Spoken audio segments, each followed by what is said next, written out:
The crew noticed it immediately. During rehearsals, Anthony Hopkins never lingered near the monitors. He didn't hover by the playback screens the way other actors did, craning their necks to catch glimpses of themselves between takes.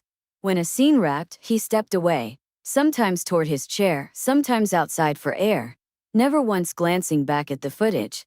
At first, people assumed it was confidence. An actor of his stature didn't need reassurance. He'd done the work. He trusted it. That explanation satisfied most people for about a day.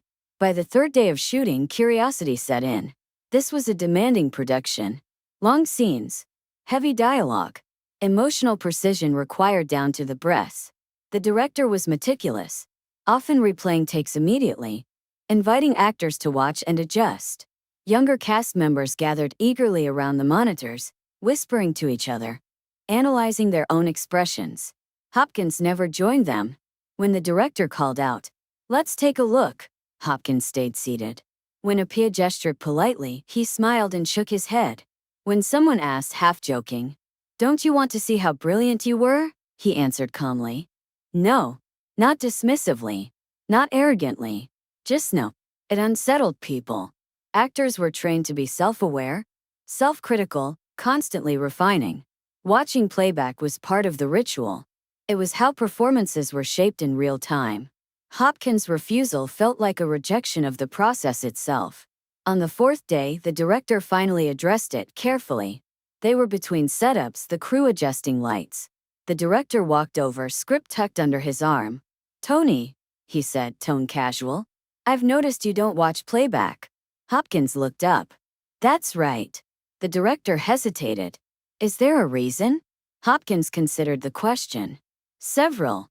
The director smiled, inviting elaboration. "Care to share?" "Not yet," Hopkins said. The smile faded, not into irritation but confusion. "It might help," the director said gently. "We're shaping things as we go." Hopkins nodded. "I know.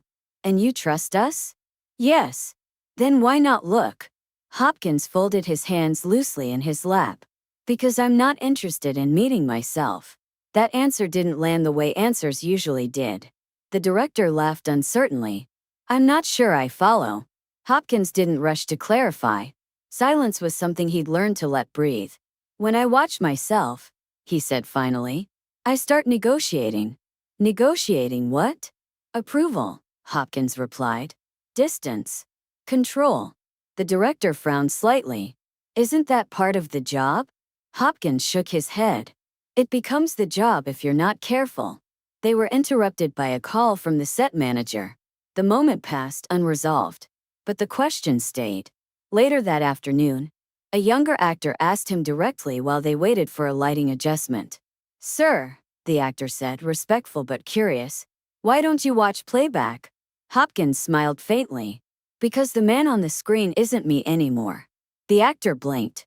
"But it is you." Hopkins looked at him kindly. "Only chronologically." That didn't help. Word spread not as gossip but as puzzle. The editors noticed too. They often flagged Hopkins' takes as clean, complete. No adjustment needed. He rarely asked for another take unless something felt wrong internally. When he did, the correction was subtle: pace, emphasis, stillness. Never vanity. Still, the refusal gnawed at the production. One afternoon, after a particularly intense scene, the director insisted. "Just this once," he said. "I think it'll help you see what I'm seeing." Hopkins stood beside him at the monitor, hands clasped behind his back. The footage rolled. It was powerful, controlled, unsettling in the way only restraint can be. The crew watched Hopkins' face for reaction. There was none. When it ended, the director turned to him. "That was extraordinary." Hopkins nodded. "I'm glad." "Aren't you curious?" the director asked. "About how it reads?" Hopkins stepped away from the monitor. "If I'm curious," he said, "I'll start correcting something that doesn't need correction." The director sighed. "You really don't want to engage with your own image." Hopkins paused. "I spent a lifetime trapped inside it." That answer stopped the conversation cold. The director didn't push again. But the question had grown teeth now. Why would an actor, one of the most celebrated of his generation, avoid his own performance so deliberately. Some speculated it was superstition. Others thought it was discipline. A few whispered that it was fear, that Hopkins didn't want to see age on his face, or distance from roles that once came easily. None of them were right. The truth sat deeper. Hopkins arrived early every morning, script already folded with familiar creases. He rehearsed privately, quietly, not in mirrors. He listened more than he spoke. When scenes ended, he didn't chase affirmation. When praise came, he accepted it politely and let it go. The man on screen was never his concern. The man doing the work was. Late one evening, long after most of the crew had left, Hopkins sat alone on set, reading. The director approached, more tentative now. "I've been thinking about what you said," he admitted. "About negotiating." Hopkins closed the script. "Yes.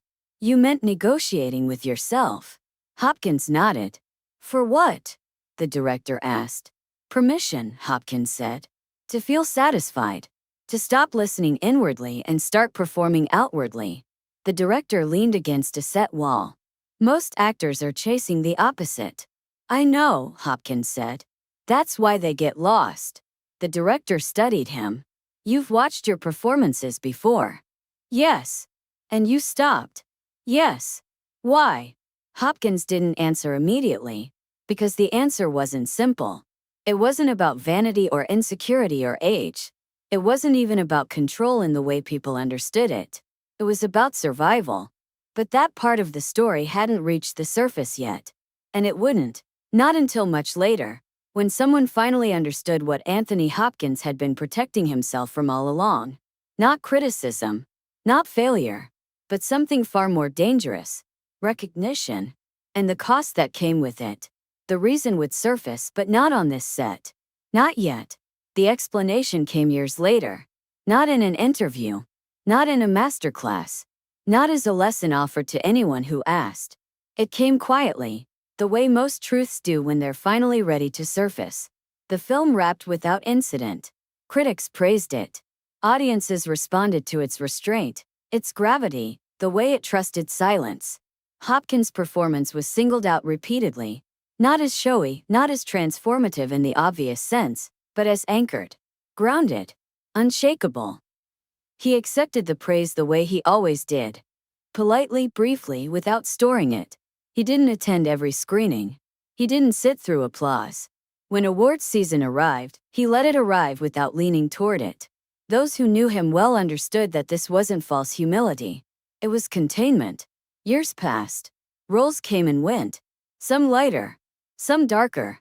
Some that required him to reach back into places he preferred not to linger in. Still, he never watched himself. Not on set. Not in dailies. Not at home. When asked directly, usually by younger actors who couldn't imagine working without constant feedback, he gave the same answer every time. "It's finished," he'd say. "Why disturb it?" Most didn't understand what he meant. They thought he was talking about the work. He wasn't. The truth was that Hopkins had learned early on what recognition could do to a man who wasn't careful. In his younger years, he had watched himself obsessively, studied his face, his voice, his posture. He'd learned how easily admiration could become dependency, how quickly approval could replace instinct. He'd felt the shift happen without noticing it at first. Performances stopped coming from inside and started arriving through mirrors. That frightened him.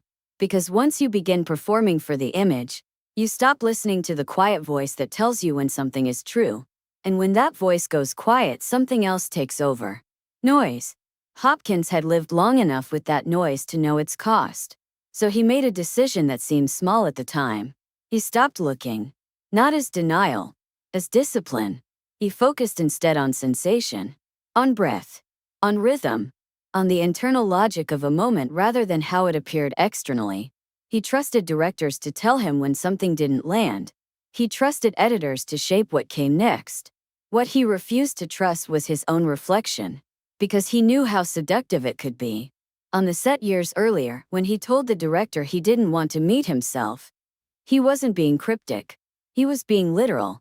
Once a performance was done, the man on screen was a stranger, a version frozen in time. Preserved, judged, discussed. Hopkins didn't want to build a relationship with that man. He'd already lived one life as him. The explanation finally came during a quiet conversation with a composer he'd worked with multiple times. They were sitting backstage after a rehearsal, the orchestra packing up around them. "You know," the composer said casually, "I've never seen you sit through playback or listen to recordings of yourself." Hopkins smiled. "No." "Why?" the composer asked. "Most people would kill to hear themselves interpreted like that." Hopkins looked at the empty stage for a long moment. "Because," he said, "if I start admiring the echo, I'll stop making the sound." The composer didn't reply right away. "That's very specific," he said finally. "It has to be," Hopkins replied. "General rules are easy to ignore." He explained then, not dramatically, not as confession, how he'd once measured his worth by how others reacted to what he saw reflected back at him. How the mirror had become louder than the work. How he'd felt himself drifting away from the quiet discipline that had first drawn him to acting at all. "I realized," he said, "that I was starting to perform my reputation." The composer nodded slowly. "And that terrified you?" "Yes," Hopkins said, "because reputations don't age well." From that moment on, he'd chosen something else. Presence without review. Work without replay. Completion without revisiting. Not because he feared criticism, but because he feared attachment. Attachment to praise. Attachment to image. Attachment to the frozen version of himself that no longer existed. By refusing to watch, he preserved something far more fragile. Continuity. Each role began fresh, unburdened by the last. Each scene existed only once, in the moment it was made. He moved forward without dragging echoes behind him. The industry noticed but never quite articulated it. They said he seemed grounded. They said he carried weight. They said his performances felt inevitable rather than constructed. What they didn't say was that he seemed free. Free from the need to confirm himself. On that earlier set, when younger actors clustered around monitors searching for reassurance, Hopkins had chosen something quieter. Trust. Trust in preparation. Trust in instinct. Trust that the work, once done honestly, didn't need to be revisited to remain valid. That trust confused people because it couldn't be taught easily. It required letting go of control. Years later, when one of those younger actors, now successful in his own right, asked him again about playback, Hopkins answered differently. "Watching yourself," he said, "can be useful. But knowing when to stop is more important." "Stop what?" the actor asked. Hopkins considered him carefully. "Stop needing proof," he said. That was the end of the explanation. No moral attached. No instruction given. Just a truth offered without insistence. Hopkins never broke the rule. Even when technology made it easier. Even when accolades piled up. Even when people begged him to sit and watch with them. He remained consistent. Because consistency, he'd learned, was the only way to protect the quiet place where work was born. The man on screen would continue to age, to change, to be discussed and archived and interpreted. Hopkins didn't mind. That man wasn't him anymore. The man doing the work, breathing, listening, arriving honestly in each moment was, and that man didn't need to look back to know where he'd been. He only needed to stay present long enough to know where he was. That was why Anthony Hopkins refused to watch his own performance.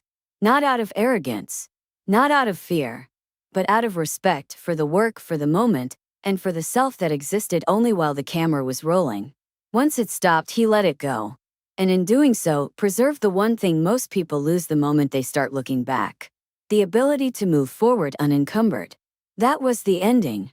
Quiet, complete, and exactly as he intended it to be.